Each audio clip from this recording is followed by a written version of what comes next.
In market news now, investors were relieved when overnight the U.S. House of Representatives passed a bill to suspend the $31.4 trillion debt ceiling. Failure to pass it could have tipped the world's biggest economy into a recession. The bill is now headed to the Senate, where the legislation could be enacted before the weekend. Meanwhile, the rand hit a fresh record low in early trade, extending a hammering from May on the back of souring investor sentiment. The rand fell as low as 19 Rand 90 against the US dollar, worse than the previous record low of 19 Rand 86.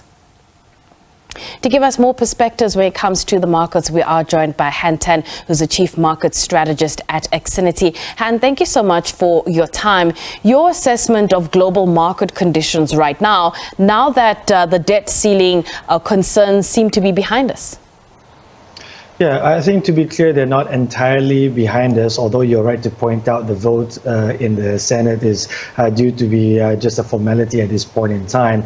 But, I think overall markets are still cautiously optimistic, because even if this drama surrounding the debt ceiling is or could soon be behind us, there are still more pressing concerns, such as the Fed's next moves and the likelihood of a recession moving forward. So that's why we're seeing markets behave in a relatively muted fashion, even as we speak.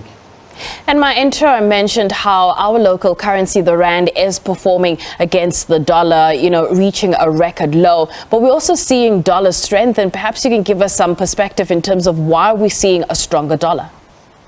Yeah. I think the overarching theme here is that there are revived bets that the Fed will follow through with another rate hike this summer. If not June, in a couple of weeks' time, then perhaps in July. So keep in mind, this is in stark contrast to what markets have predicted at the onset of May, right after the last Fed meeting, when markets thought, that's it, the Fed is done with its rate hikes. So now that markets are forced to scramble and revive those expectations again, hence the rebound that we've seen in the dollar, hence the downward pressure on the rest on the FX universe, and not just emerging market currencies, even among G10 currencies as well. The other thing market participants are talking about is the gap that we're seeing between the Nasdaq and each of the S&P and the Dow. Is this of significance? Should we be concerned? Well, let me get to the significance. First and foremost, the Nasdaq index is more tech heavy, right? In other words, the index has got more constituents that are riding on the AI wave, or at least involved in the tech sector, as opposed to the S&P 500, which I think IT stocks only account for about a quarter of it, whereas the Dow, significantly less. So that explains the divergence between the Nasdaq and the other two indices. In terms of concern, you're right to highlight this, because in terms of the leadership for US stock markets, it's still very much concentrated among those AI or tech stocks, right? Whereas stocks that are more exposed to the real economy, those have been languishing, at least relatively speaking. So that portends to some still very real worries about the path forward for the US economy and the global economy. What do you make of this AI frenzy that we saw going into the holidays in the US, especially last week? Is this something that's a fad, or is it something that might actually last for some time? Personally, I think it's going to be something that lasts for some time and might alter the future as we know it. I know even within the financial services sector, there's already a lot of implementations of AI, or at least whatever we can get our hands on right now, to try and improve our offerings to clients, and not just in terms of products, but also services. I think that's as much as I can reveal from my position. But looking at the broader industry, and looking at broader markets, I think it's clear that markets are trying to get ahead of what could be this life-changing technology, and so they're pricing it as such. Although, as we have seen, there's been a slight healthy pullback in some of these AI stocks in recent sessions. We've just kicked off a brand new month, but when you look back at the month of May, were there particular themes that stood out for you? Yeah, I think the U.S. debt ceiling, the drama, although to be clear, it had been highlighted as a potential risk even coming into this year.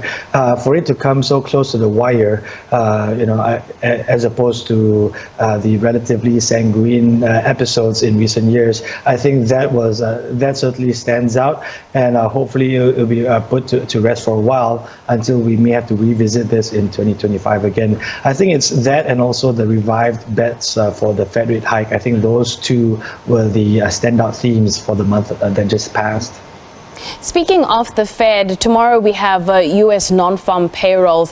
How important is this particular number that we get, and what are we looking for? Yeah, so I think ultimately markets want to know whether the U.S. jobs market is still resilient, or if it's beginning to weaken under the weight of all the Fed rate hikes that we have seen over the past, 15 months or so, right? So ultimately, if there are widening cracks in the US market, I'm talking about lower or fewer jobs added, I'm talking higher unemployment rate, I'm talking slower wage growth. If we see that, that can provide some relief for not just stock markets, but also the rest of the FX markets. Now, however, on the other hand, if we see still resilient job data, I think that would only bolster the US dollar further while capping the upside for some of these riskier assets.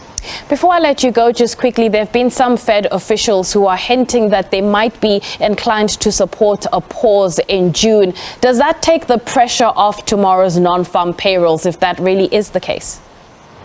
Yeah, so perhaps there's a more wait and see, or officials are more inclined to give it a bit more lag before taking the next step. While there may be a pause for June, markets are still expecting that then the hike in July would be likelier, as market forecasts are showing right now. So that's the almost binary situation, whether it's a hike in June or July that markets are contending with right now.